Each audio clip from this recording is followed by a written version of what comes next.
Hi hello ವೀಕ್ಷಕರೇ, ಈ ಒಂದು ವಿಡಿಯೋದಲ್ಲಿ ತಾವು ಗಮನಿಸಬಹುದು, ಈ ಯುವಕ ಸುಸ್ತಾಗಿರುವುದಕ್ಕೆ ಕಾರಣ ಹೊಟ್ಟೆ ಖಾಲಿ ಇರುವುದು. ಹೊಟ್ಟೆ ತುಂಬ ಊಟ ತಿಂದು ತದನಂತರ ಮೂಳೆಯನ್ನು ಜೋಡಣೆ ಮಾಡಿಕೊಂಡರೆ ಅದರಲ್ಲಿ ಪೇಷಂಟ್ಗಳಿಗೆ ನೆಮ್ಮದಿ ಇರುತ್ತದೆ, ಬಹಳಷ್ಟು ಬೇಗ ಸುಸ್ತಾಗುವುದಿಲ್ಲ. ಆದ್ದರಿಂದ ಯಾವತ್ತೂ ಹೊಟ್ಟೆಗೆ ಊಟ ತಿಂದು ತದನಂತರ ಮೂಳೆ ಕೆಲಸ ಮಾಡಿಸಿ. ಇಲ್ಲಿ ನೋಡಿ, ತಾವು ಗಮನಿಸಬಹುದು, ಪೈಲ್ವಾನ್ ಛೋಟಾ ಪರ್ವೇಜ್ರವರು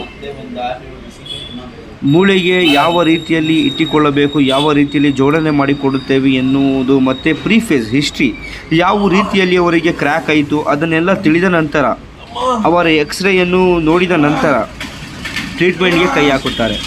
ಕೆಲವೇ ಕ್ಷಣಗಳಲ್ಲಿ ಆ ಮೂಳೆಯನ್ನು ರೀಲೊಕೇಟ್ ಮಾಡುತ್ತಾರೆ. ತಾವು ಈ ಒಂದು ವಿಡಿಯೋಲಿ ಗಮನಿಸಬಹುದು.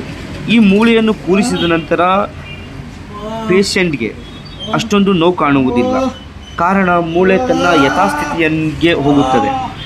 ಆದ್ದರಿಂದ ಕೂರಿಸುವ ತನಕ ಅವರಿಗೆ ಸಾಕಷ್ಟು ನೋವಾಗುತ್ತದೆ ಮತ್ತು ಮಸಲ್ಸ್ಗೆ ಚುಚ್ಚಿರುತ್ತದೆ.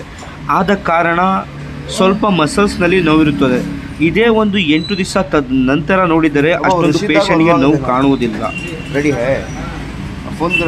ನಾವು ಈ ಒಂದು ರೀತಿಯಲ್ಲಿ ಎಲ್ಲ ಪೇಷಂಟ್ಗಳಿಗೆ ಬಹಳ ಸೂಕ್ತ ಪ್ರಮಾಣದಲ್ಲಿ ಅಡ್ವೈಸ್ ಕೊಟ್ಟು ಅವರಿಗೆ ಸೂಕ್ತ ಪ್ರಮಾಣದಲ್ಲಿ ಟ್ರೀಟ್ಮೆಂಟ್ ಮಾಡಿಕೊಡುತ್ತೇವೆ.